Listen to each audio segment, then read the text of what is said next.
Give me a surprise player who will do better than expected this year on the 49ers. All right, so I'll give you a 1A and a 1A. Obviously, I think for a lot of people, it's Trey Lance. He's going to prove a lot of people wrong. Now, that being said, I think I think people are either too down on Trey Lance or too high on him. Like they think he's either going to be horrible or they think he's going to be the next great thing. Yeah, and I'm a little worried about that because I think the pressure is really high for Trey Lance going into this year. You know, I expect him to have hiccups, to have growing pains. You know, I don't expect him to come out like Steve Young on the first year. Now, he could. I feel like his ceiling is one of the highest we've ever seen from a 49ers quarterback, his potential. Whether or not he'll reach that this year, I don't know. But the one I'm going to say, I think you're going to disagree with, I just really see something from Hufanga. I really do. And I also think people, open-minded. You're open-minded. I'm open-minded. Yeah, I am. And I also think that there's a lot of people that don't expect anything good from Hufanga. So because of those low expectations, if he just does decent, he doesn't give up a ton of plays, he can do a lot better than expected. I think he can look like a starter this year for sure. Let me say why I'm open-minded about Hufanga. So the reason I was down on him is like 5th round DB who's slow. Yeah. No thanks. But hold on. There's always examples of safeties, corners who've been 5th round DBs who've had great careers. One that in particular jumps out, Merton Hanks. Merton Hanks was a 5th round pick. He was not fast. He ran a 4.7 at the combine. And that guy was consistently intercepting 4 or 5 passes a year. He just could do it. And if you go back and look at him in college, he did it in college. Now, I wanted to look with Hufanga, like, do you have this track record? Are you a playmaker? First couple years at USC, no. But the last year, during the pandemic, they played 6 games. He intercepted 4 passes. That's interesting. He did it once. And 4 picks in 6 games, that's a lot. So he didn't pick off any passes last year, didn't play a lot last year. If he turns out to be that kind of guy, then he'll be a huge upgrade over Jaquiski Tartt, who was solid, but I mean, he couldn't catch a ball if there was no one around him, honestly.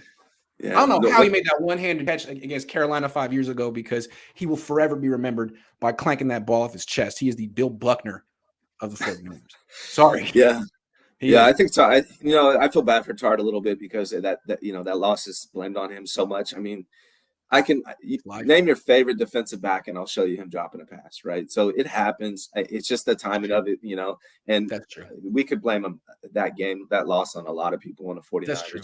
Jimmy Garoppolo being. But the Niners blame it on him. Also, Jimmy. Right. But as far as Hufanga, man, when I watched him last year, the moments he got in, he seems like a home run hitter to me. Like he's very he's always in the right spot, maybe a step or two behind, and that could have something to do with his speed, but it also because the game was new to him. He's a rookie. I really think that this year the game's going to slow down for him a little bit, and his instincts are going to be able to really put him in some good positions.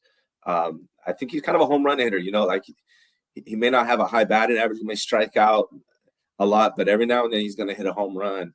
And it's something about him when I watch him, I think he could surprise some people this year. I want to say one thing about him, and I still remember this vividly. It was from training camp last year. He got a lot of reps with the starters. And I was thinking, he's going to be this box safety, linebacker. Nah. When on 3rd down, when him and Ward are playing, Ward's in man-to-man coverage on the tight end if they're playing cover 1. So that means that they actually have Hufanga playing single high, which you'd think, oh, he's not fast enough to do that. But what I saw him do playing single high was intercept Jimmy Garoppolo near the hash. He read the play, broke early, picked it off. I've never seen Tartt do that in practice or Ward.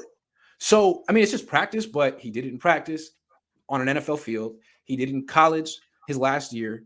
He might be that playmaker 5th round pick that you find every once in a while. I'm not sure. He didn't do it in games last year, but he definitely has a chance. I see why the Niners are intrigued because, frankly, Tartt's never going to have that part of his game. He's 30. He's not a playmaker. Give Hufanga a chance, see what you got, and if it's not him, you can always draft someone else next year. Yeah, I think he could surprise some people. Who is your player that you would pick for the surprise? I'm staying on the defense, and I think I have more confidence in this guy than I do in Hufanga, although he may not play as much as Hufanga. I'm going out on a limb. Kemoko Toure just looking at him in minicamp, he looks like he's in phenomenal shape. Like, you know how Samson Ebukam's in phenomenal shape? Yeah. He looks like a real NFL player. So does Toure. And looking at Drake Jackson, he looks like a college player. He'll get there probably, but he just looks like he has 20 pounds that doesn't need to be there. And he's like kind of in between body types right now. And he's 21. Toure looks like he's in the prime of his career right now. Super twitched up, 255 pounds. A lot like the body type I grew accustomed to seeing with D Ford. And I think that's what they're trying to find. It's not Ebukam. Ebukam is the base run defender. He's great at that. But on 3rd and 7, I think you'd like someone with a little bit more bend, a little bit more finesse, a few more moves, some counters. I think it's going to be Toure this year, maybe Drake Jackson in the future. He just looks like he's in way better shape right now than Drake Jackson. I think he could end up having 6, 7, 8 sacks. Toure. So you see him as like a 3rd down pass rusher? Yes. You think that's how they use him? Okay. Yes. So he might be one of those, with Ebukam. Yes. He might be one of those players that balls out this year that we lose next year because absolutely the Kerry Hyder, Arden Key guy. Yes, that's what it's going to be. Yep. Yeah, that's interesting. I haven't been able to go to any of the practices or anything like that. So, I'll take your word for it, obviously. But I look forward to watching them play. The Niners D line is crazy. There's two kind of DNs. There's like the guy who's like 250, but he wants you to show how like shredded he is, so he has like short shorts on and he's showing his midriff. That's Bosa. That's Toure. Then you got the guys who are in like long sleeve shirts.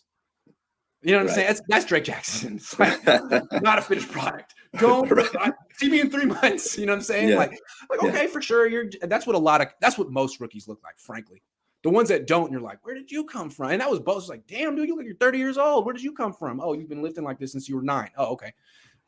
That's not Drake Jackson at all. Well, it's exciting if Toure can be that, because I don't think a lot of people are expecting him. Like, that's why he's your surprise player, and they're already ranking the Niners D line really high. And so if Toure steps up and becomes a factor, they're going to be even more dangerous, which is crazy to even.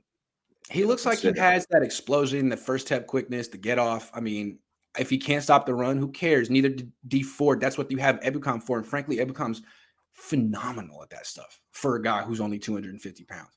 I talked to Robert Saleh about Ebukam back when the Rams were in the Super Bowl the first time when they lost, before the game.